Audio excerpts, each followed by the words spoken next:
Anti-bucket list. What's something you'll never do again? Rent a car while visiting NYC. Assume that every coworker is a friend. Settling for a relationship knowing you are not really happy. Never again?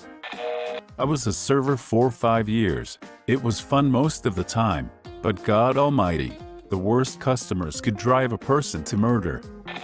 Go to Times Square for New Year's Eve. Looks great on TV. Not great in person unless you pay to get in the walled-off area. Go to Disney World's Magic Kingdom on Christmas Day. Shoulder-to-shoulder people, insane lines, and nothing special I couldn't see earlier in the month. Swim in the sea at night, whilst drunk, nearly drowned. Now I always pee before cutting jalapeno peppers, the other way around. Never again. I refuse to ever do retail again. People are literally such a-holes and don't realize you're trying to help them and still get their job done. Getting attached too quickly to someone that wanted me first. Getting played by someone like that is a different kind of pain. If you lost interest, make it more obvious, geez. Childbirth and the postpartum period. Love my daughter to death. One and done. Pulling an all-nighter. Age is catching up on me. Binge drink. I used to go on benders for a week or two. Now I barely ever drink. Stay at a job I'm unhappy at. 3-half-hour jungle hike with almost no water and wearing only a bathing suit and water shoes. I didn't do this by choice, but was more or less forced into it and it sucked. Camping by a river that was flooded by melting snow from an area that was 6 hours away and having to be heli rescued. It was freaking embarrassing. Bungee jump. As soon as my feet left the edge, all I could think was, well, that was stupid. It was exciting and probably safe enough, but it was enough for me to know I will never willingly do that again. Working in academia. Left 2 years ago and never looking back. Frick that noise. Smoke. Did it for 14 years. I feel so much better having quit. Been about 10 years since, and the amount of money saved and the smell and the cough. Drunkenly agreed to chug a jar of questionable moonshine at a bonfire. Work at McDonald's. Never again. Never again. Speed. Amphetamine. The high doesn't feel like a high, but everyone around you can see that you are out of your mind. And the come down was the only time where I truly wanted to die. Absolutely horrible. For reference, I've taken lots of other drugs and experienced different come downs. Nothing compared to that. Swim with dolphins. They're fast, large animals, and we don't belong in open water. Any job involving tech support or customer service.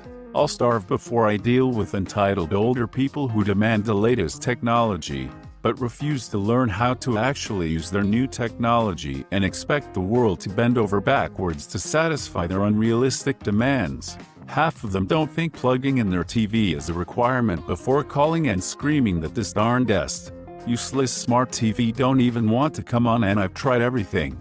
My old dumb TV lasted 40 years and never had a problem. Now tell your boss, Mr. Netflix, to send me a new TV and give me a refund. Go to Home Depot in April on any weekend. Food challenges.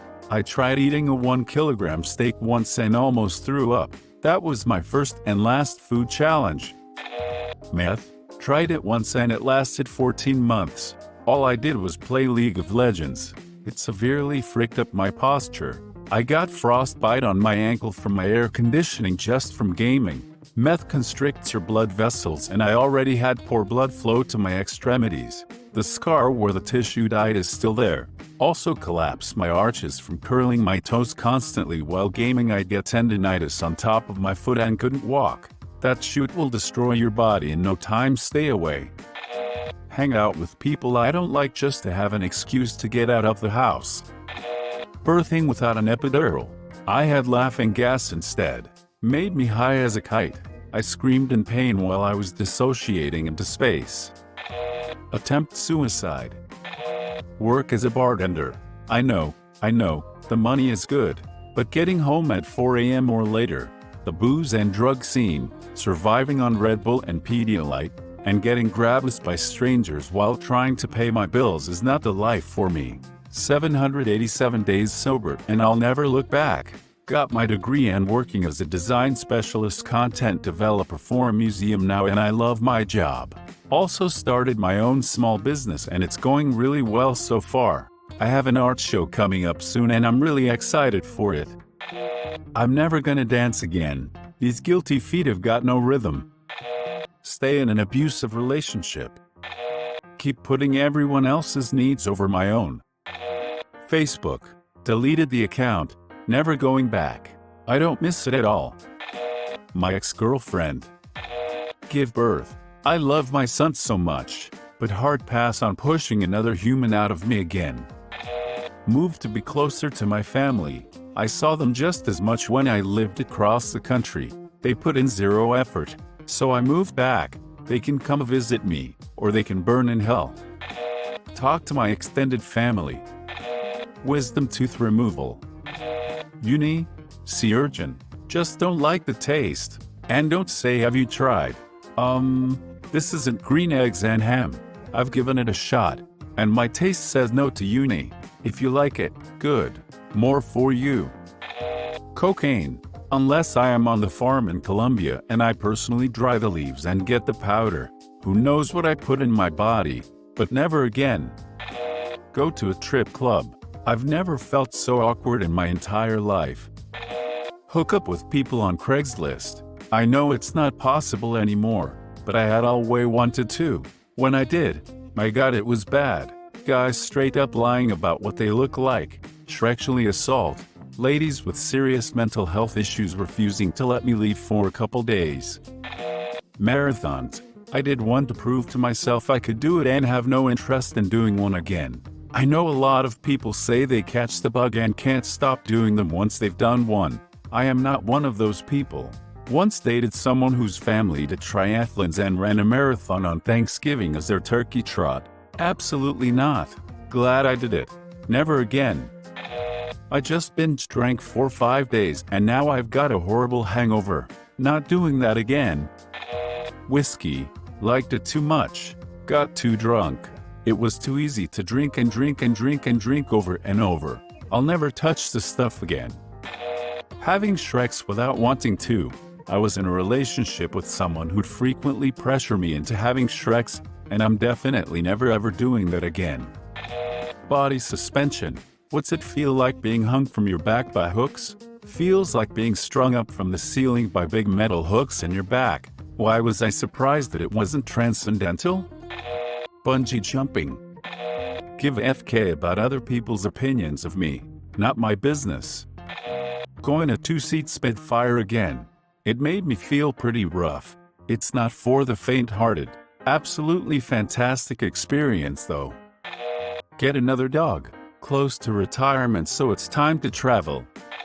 Have any more children? Be pregnant. Long-distance relationship. I doubt I'll try escargot again. It just tasted like the garlic butter it was drowned in. Not bad, but the juice ain't worth the squeeze. Pre-order a video game. Skydiving. Sure, static line skydiving by climbing out of a moving plane and hanging on a strut then letting go was fine.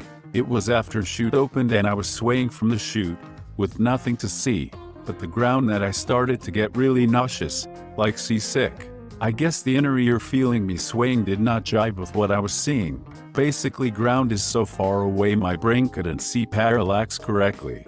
I still managed to land right on the target on my first try. Then I sat in the field for like 20 minutes before I was sure I wouldn't throw up if I moved. Nobody much mentioned seasickness while skydiving. But yuck, it sucks. I also won't surf anymore after nearly drowning, but that's a different story.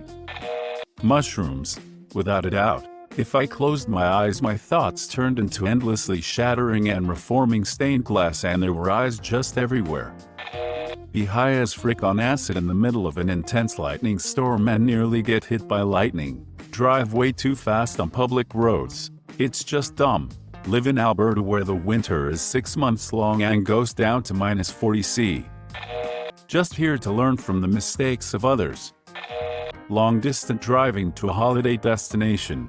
We drove from Tour France to Barcelona for a few days as break and spent those few days exhausted from the drive, and also the thought of the drive back was exhausting to think about. Never again. Ride a roller coaster. I'm not from the US, so I didn't grow up with the coaster culture. I went to NY with my brother and cousin during winter and they took me to Six Flags. It was exciting at first cause I'd never been to those type of parks before. It was the opening day, after winter was over, and many rides were closed still in maintenance. We had agreed that we'd be riding the smaller rides first, but in the end we only rode one. Then it was my sibling cousin's time to pick. They'd never been to a big roller coaster before, so they went for the biggest one, saying it'd get rid of my fear. We went to Nitro, and it was the worst mistake of my life. I had a panic attack at the top and fainted once it dropped. My brother thought I died and was hysterically laughing along with my cousin. Once we got off, my legs were shaking and I started crying. Oh mayo. Never rode a ride again. Ever. Drive to work in the snow. Just not worth it. Company will not pay for damages if you crash or get hit. I work in a supermarket which gets virtually zero business on a snow day anyway. I'll gladly use a sick day where in the past, I'd sleep over ahead of the storm just to avoid having to drive in it in the morning. Work in a Arvid unit. It was worth it in the beginning when I felt like I was trying to rescue victims of an unknown enemy while risking my life to buy precious time for a game-changing miracle. However, parts of me have died over the last 2 years. The patients that come into my ER nowadays have turned up their noses at a vaccine that many have died in my presence waiting for. The ones dying of Ovid are shouting at me, hitting me, threatening me, and trying to pull the PPE off of my face, because they don't think that Ovid is real. I've had to drive past protesters on my way home from a shift where I had to take an 8-year-old off of life support because her unvaccinated parents gave the virus to her. I don't even feel sad anymore when a patient passes, because now I have a ventilator open for at least one of the next 3 patients circling the drain. I'm tired of getting yelled at by anti-vaxxers and their families. I'm tired of risking my life for people who won't do the bare minimum, like taking a jab, to live. I've spent my life trying to help people, but no one is worth it anymore. You win. I'm done. I regret it all. Everything I ever stood for is dead. The only thing that matters to me is my dog. She will never understand why I never came home, but she has widespread cancer, so that won't be long either.